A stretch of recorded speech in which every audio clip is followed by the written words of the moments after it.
Welcome to Real Estate Radio Live, an informative and engaging podcast discussing everything you need to know about the world of real estate. Your host, Joe Caccera, provides you with insight and guidance on how to buy, sell, finance, and invest in real estate. He also offers real estate tax management strategies, new construction advice, home improvement tips, and much, much more. And now, to guide you around the world of real estate, here's your host and Real Estate Radio Live team leader, Joe Caccera. Welcome in, Joe Caccera here with Real Estate Radio Live. Thank you for those that are tuning in. I think we got this right. We've been back and forth on Facebook the last couple of days, so good to be back. And remember that you could always reach us. The show is a podcast, so even though this is great, we could reach everybody on podcast here, or I should say on Facebook and social media. Be sure to download the podcast. You can do that at RERL-1716 for almost 9 years. We've been doing live radio and podcast, and it'd be great to have Mike D'Ambrosio here today because he's been along for the radio and podcast ride for how long, Mike? I don't know. 7 or 8 years? Yeah, at least 7 or 8 years, if not more. All right. Getting old. Are you seeing us on Facebook, Mike? Are you good there? I'm seeing you. I'm seeing your beautiful mug. All right. Well, we need to make sure we see you too. Yeah. All right. Anyway, we're going to talk a little bit about the real estate market today, specifically in Silicon Valley. Mike's going to give us a little update on that. We're going to talk about some lending. There's some big changes going on, obviously, not only in real estate, but in lending. And so we're going to give everybody a little bit of an update too. And before I forget to, tomorrow we're going to have Mr. Camus, who is a city councilman. Oh, yeah, Johnny Camus.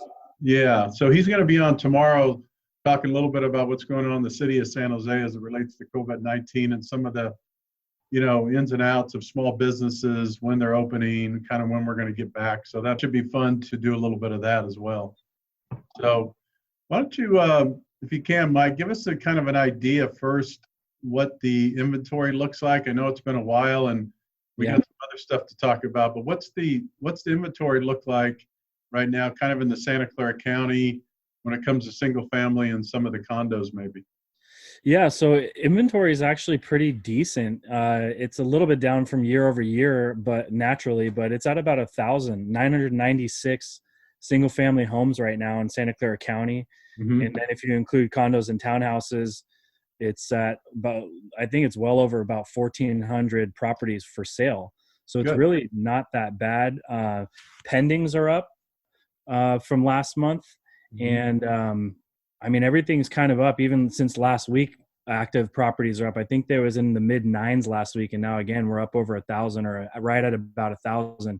So it's actually pretty good. I think obviously when this whole thing, shelter in place, gets lifted, or what closer to normalcy is going to look like come June, we'll see probably another bump in inventory with the natural summer progression.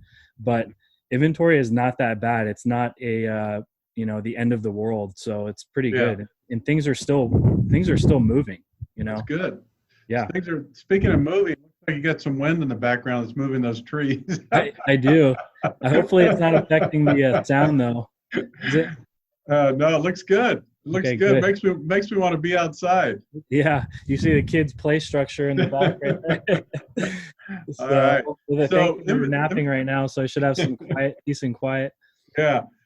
Well, inventory is actually pretty good in general, what you're saying. So let's, up until today, if I'm not mistaken, right? I mean, in order to show a home, it had to be vacant. But then we had some changes today recently. I guess I understand. Why don't you take us through that with now some private showing. So give us kind of an update of where we are today as it relates to, showing and listing homes. Yeah, so where we are today is as of yesterday, it opened up a little bit more, and I'll just read the verbiage to you. Okay.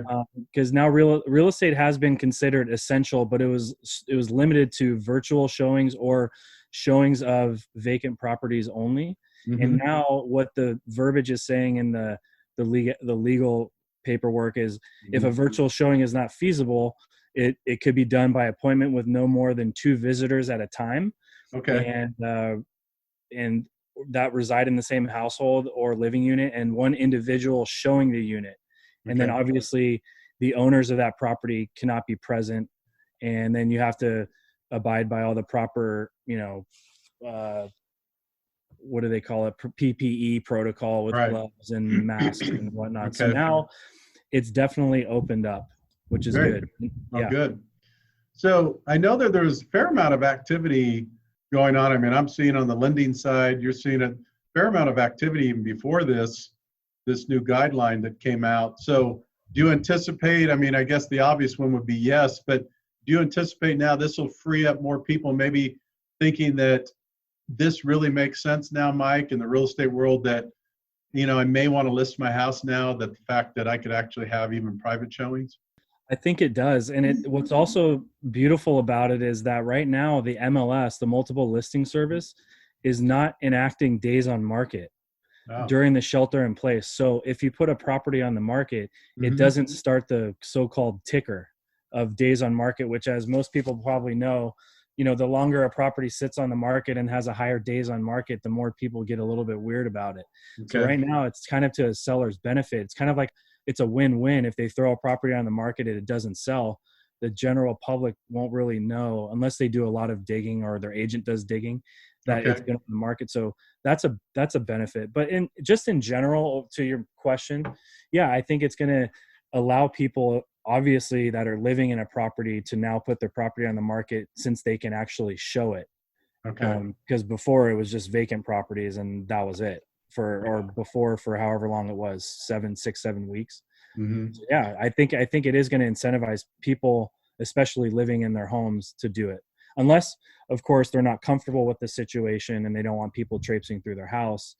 That's a whole nother topic of conversation. But I do think it will. Absolutely. Good. So, I mean, it's a little early to tell, but what sense are you getting, or maybe it's too early to tell, but in terms of the market, there's been a lot of talk about, are we looking at another 2008 or mortgage meltdown? Matter of fact, I think it's, that is totally off. And I had talked about many reasons why I don't believe that it's going to be anywhere near that, for obvious reasons, that there's not a financial meltdown. This is really a situation that affected the economy because of a health virus, in which the banks are really strong. Now, the banks are cutting back and doing some things I'll talk about in a few minutes, but a lot different in the sense that back in 08 and 9, the real estate market really came down because of that mortgage meltdown and people getting into homes for nothing down and no qualifying loans and on, most people are aware of.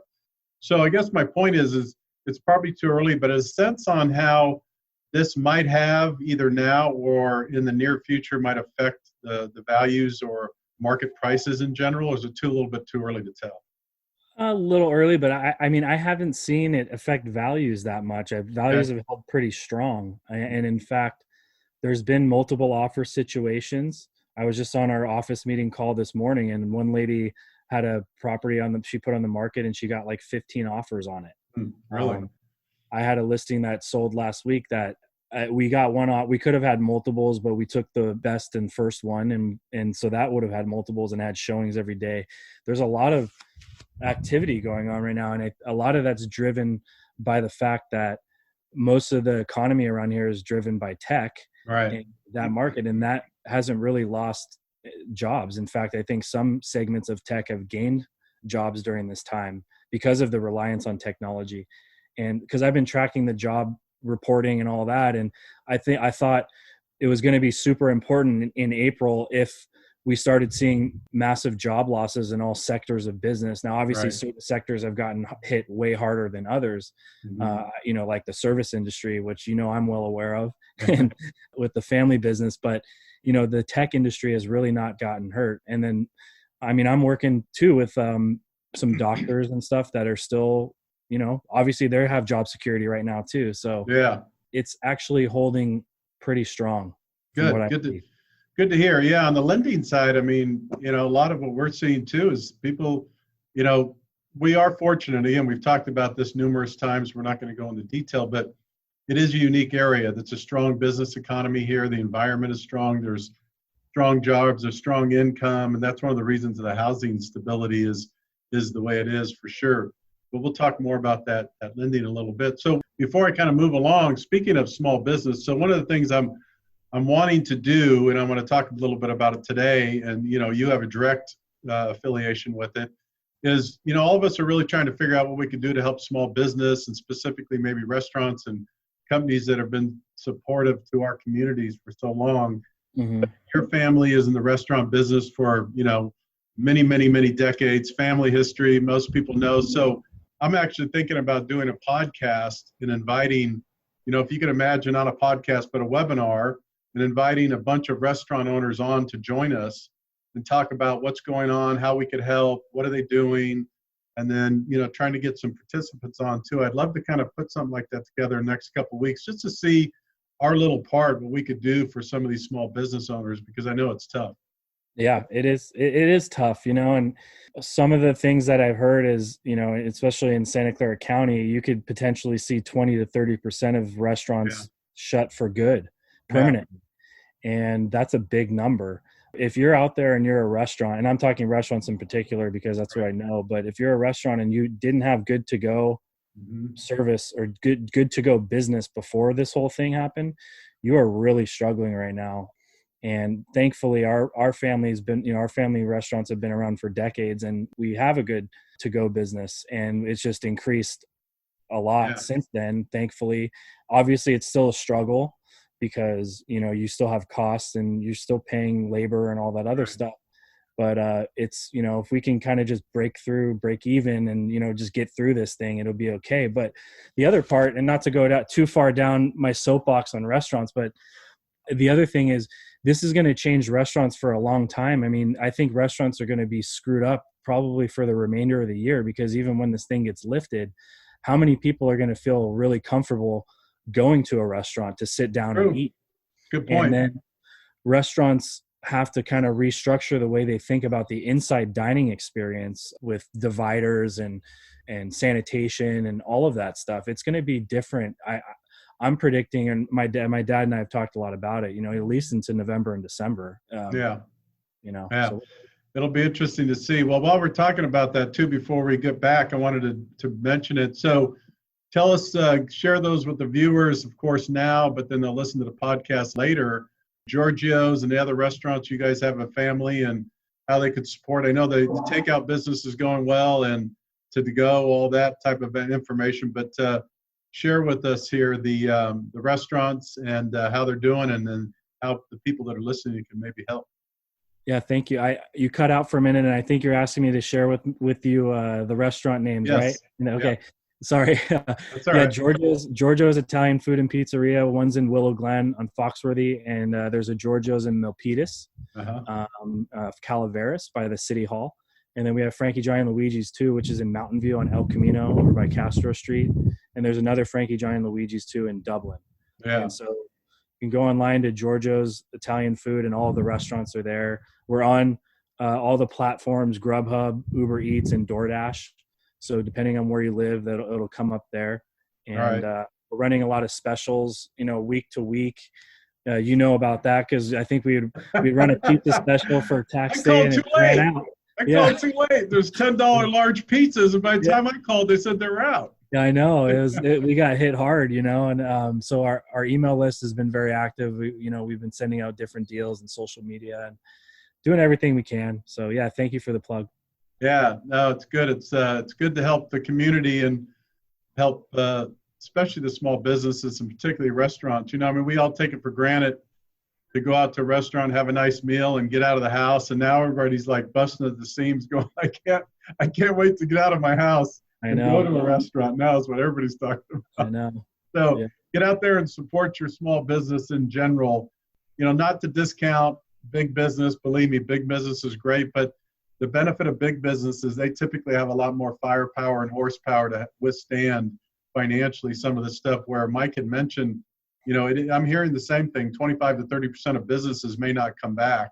And that's a sad reality, because if you put aside the business for a minute, which is fine, that's sad enough for a community, but the people that are involved with the business, the ownership, the employees, the people that rely on that for a living, the people that rely on that to pay their rent and their mortgage and their utility. I mean, I could go on. So anytime you think about a business, you put the human face to it, and that affects human beings. So get out there and support as much as you can.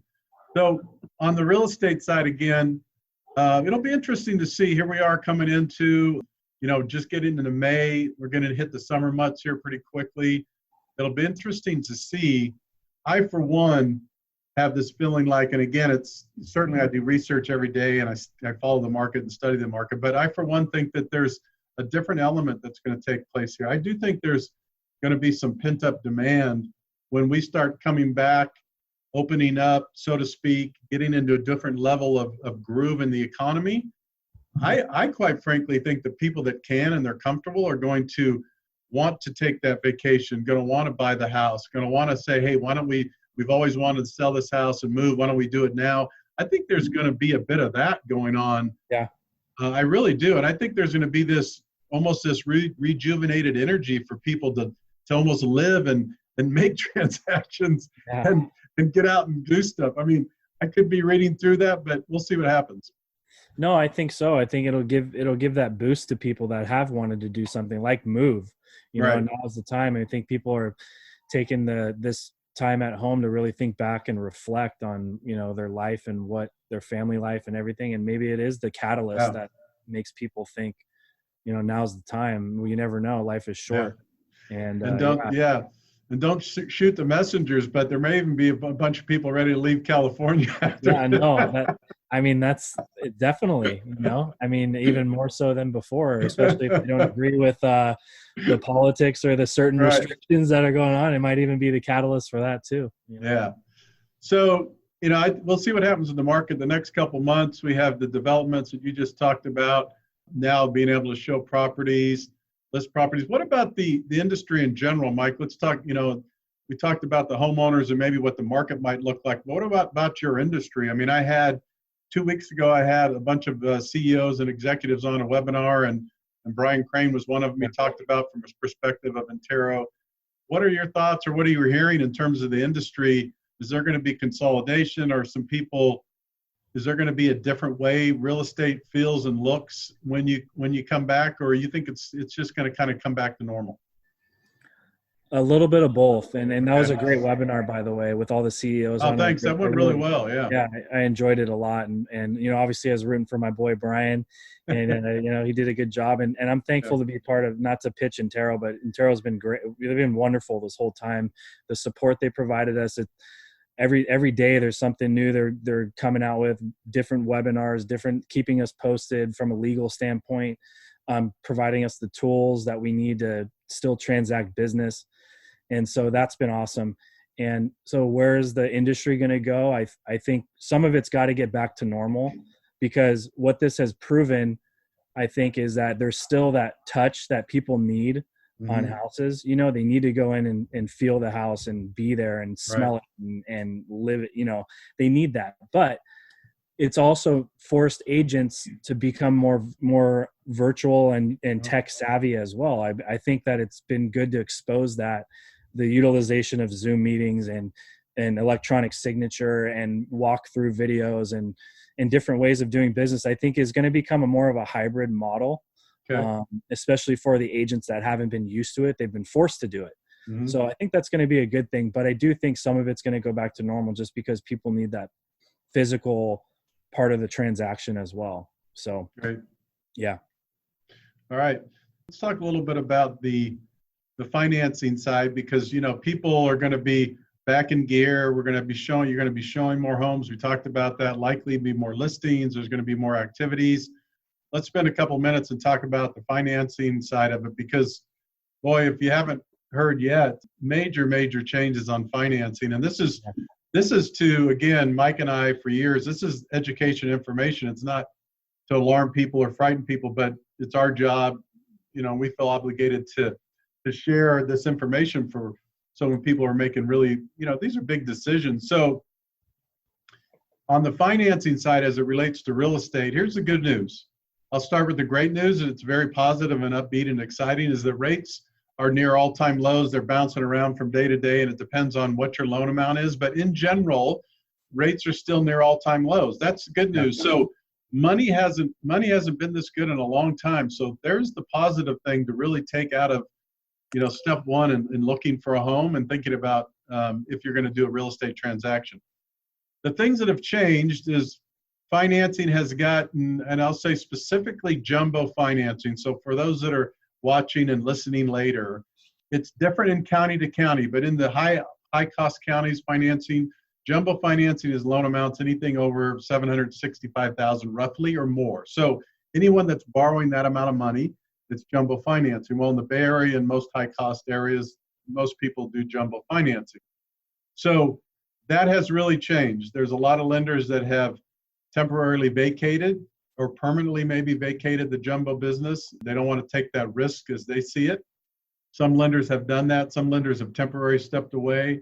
A lot of you are seeing lenders that are now putting a stop and no longer accepting applications for home equity lines.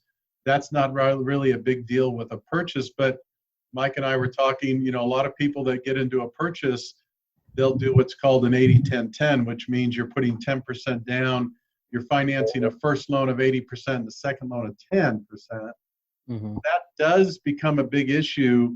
So be careful with the lenders you're working with. Be inquisitive and ask questions on what kind of programs and offerings they have, because right now, as of today, for instance, as we talk and do this podcast, there are many lenders, brokers, no matter where you're doing financing, that no longer have the ability to do the home equity lines of 80-10-10s and seconds for purchases. So be careful of that. That's changing. In general, it's just more conservative. You're not only seeing many lenders and investors exit the market for jumbo, but the ones that stay in have tightening the guidelines, which means debt-to-income ratios sometime are tightening. A lot of them are eliminating the ability for cash out. Some lenders are not allowing cash out right now. That, of course, reflects on a refinance. Some lenders are lowering the maximum loan to value they'll accept. Some lenders are getting more strict on the minimum appraisal scores, especially for jumbo. You used to see, Mike, a lot of jumbo lenders would allow, like a middle credit score to go down to 670, 680, and they'd still do it. Yeah, the rate was a little high, but they'd still do it. Now, a lot of them are not lending unless it's a minimum credit score of 700. 720. And 700, huh? Okay. 700 and maybe even higher if you want to borrow more. So there's a lot of restrictions.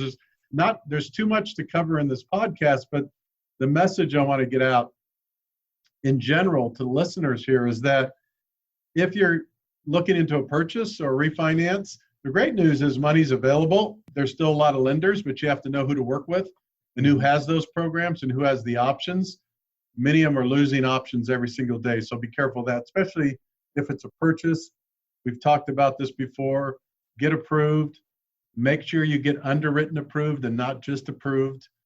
And the last thing I'll say about this for the moment, and you might have some questions, Mike, is that I can't stress this more or enough. A lot of people will say, don't worry, I've been approved for a few months.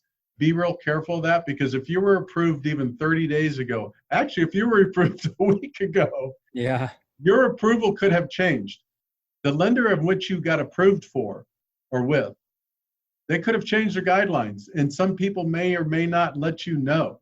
So if you have been approved in the last week, 2 weeks, 3 weeks, 4 weeks, go back to your lender, make sure you get what we call reapproved, have them look at your paperwork again and your documentation, make sure you're still eligible for that purchase. We're coming into a stronger purchase market. I do believe that I'm seeing already a lot of people are getting more active and they're back in gear and ready to purchase. So, this is important information to know. Yeah, and the other thing too we've seen is appraisals have been interesting. Oh yeah. Desktop. Yeah. I've had desktop appraisals on a couple properties, which means they don't actually go inside the property. They do it based on data in the computer. Right. So that's been interesting. From what I've seen, knock on wood, is that it's been to maybe the benefit, or it hasn't really caused an upheaval in appraisals. Have you seen anything on your front on that? I'm telling you, just this last week or so, I am starting to see some discrepancies in appraisals. So I would be careful of that. I think we're going to see more and more. And some of it's because, human error. Some of it's because people have perception, which they shouldn't. You need to take emotion out of a, business-driven decision, but unfortunately that doesn't always work. Appraisers are human. I would say that just from some past experience in the last week or so, when it comes to the appraisers, clients, customers out there buying, stay really close to your lenders and communicate with lenders and real estate agents, because there are, as Mike mentioned there, what's happened sometimes is if you're purchasing over $1 million loan, if you're borrowing, most lenders now, part of their conservative adjustments are requiring 2 appraisals. One might be a full, one might be a drive-by. The problem we're seeing, and again, I'm not going to say it's in general, but the problem we're seeing early on is the drive-bys could have a tendency to be a little bit lower, because in some cases they're not getting a lot of the updated information or maybe pictures or details about remodels or add-ons and different things. So just be careful of that. One recommendation I would have, and a lot of people don't know this, if your lender is asking for 1 full appraisal and 1 drive-by, you have every right, you should, to say, hey, listen, I don't want a chance to drive by. I want 2 full appraisals. And that would be my recommendation right now. Yeah, it's a couple $100 more, but I think on a purchase, it's well worth it to eliminate that potential issue. So that's one thing to think about. That's great. That's a great piece of advice. What about timelines and everything? What do are timelines a little bit longer right now just based on everything going on? They are. I mean, and realistically, I would give a little more time, especially for appraisals and contingencies.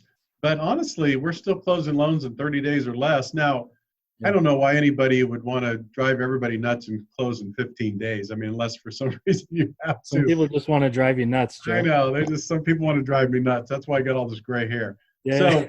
So that's why I got no hair. That's right. So what I would say is, 30 days or less is still realistic, but be realistic, and each situation is different. I would say put more emphasis on the upfront, and maybe instead of 5 or 7 day contingency periods, I would say still do maybe 30-day close of escrows, but maybe look for a 10 or 15 or 16-day contingency period, because then what it does, it takes a lot of stress off the buyers and real estate agents and appraisers and lenders to have a little time to make that decision up front. Yeah, absolutely. Hey, 30 days or less. I mean, what can you can't ask for much more, That's good. That's still not bad at all. Yeah. And so the rates are good. Yeah. So just a couple more minutes. Anything kind of closing thoughts on, real quickly, I always like to get your opinion on, speak directly to the consumer here, Mike. If a person's thinking of ready to buy, and then on the other side, speak directly to this person that's thinking about, getting ready to list, if you could, before we close it up. Yeah, I would say from the person that's ready to buy, obviously the rates are great. Joe and I talk about beat our drum all the time. Yeah. Or at least when the rates are good, we're beating the drum that it is a good time to buy in that sense. The other thing I would recommend is that work with a professional, number one, but work with a professional that has connections and maybe is a part of a bigger company, or someone that knows what's going to be coming up or what's off market or what's coming soon, because there's going to be a lot of that going on right now, just because people are waiting. They're going to do it. It's just a matter of waiting and when the time is. And so I've had some success based on that, just through the connections I have and the knowing other brokers and agents and knowing about deals, because the inventory is still, like I said at the beginning of the show, it's up. It's okay. It's still relatively low though. So if you have access to other deals that you could look at, that's a big benefit to you. So that would be on the buy side. And then on the sell side, if you're comfortable with everything going on, now that everything is lifted, or not everything, but now that pretty much everything is open and essential, it could be a good time to get it on sooner than later, because there still are going to be people waiting on the sidelines. So if you get your property on the market sooner than that, you're going to have less competition to go against. Or if you're not comfortable with that, that's totally fine. And, you wait till June, if in fact that is when it's going to happen. And then you go from there. I mean, the market overall, I think, is going to be good till the end of the year, pending some other pandemic or major thing going on, So it's, those would be my two big recommendations for the buy and the sell. All right, very good. Yeah. All right, real quickly, so let people know how to reach you if they need more information about real estate or comps or anything else that they may be looking to need your services for. Yeah, you can call me at 408-630-0101. And you can go to my website. It's MikeDsells.com, or Mike@MikeDsells.com is my email. Very good. All right, lastly, get out there and support those small businesses and eat all that good Italian food at Giorgio's. Yeah, thanks, Joe. Thanks for having me on. It's good to be back, two Italian guys talking real estate. I know, but this is just weird though, the distance thing. It doesn't go well. You got to be able to touch and hug and feel, and I guess it depends what kind of video we're talking about. Yeah. Exactly. All right, good seeing you, Mike. Take care. You too. Thanks, Joe. Talk to you later. All right, this is Joe Kuchera with Real Estate Radio Live. Thanks again for tuning in today. For more information, you can always go to Real Estate Radio Live or RERL-1716.com. Thanks again. Take care. You've been listening to Real Estate Radio Live. For more information on today's program, visit RERadiolive.com. That's RERadiolive.com. Subscribe to our podcast. Discover more at RERadiolive.com.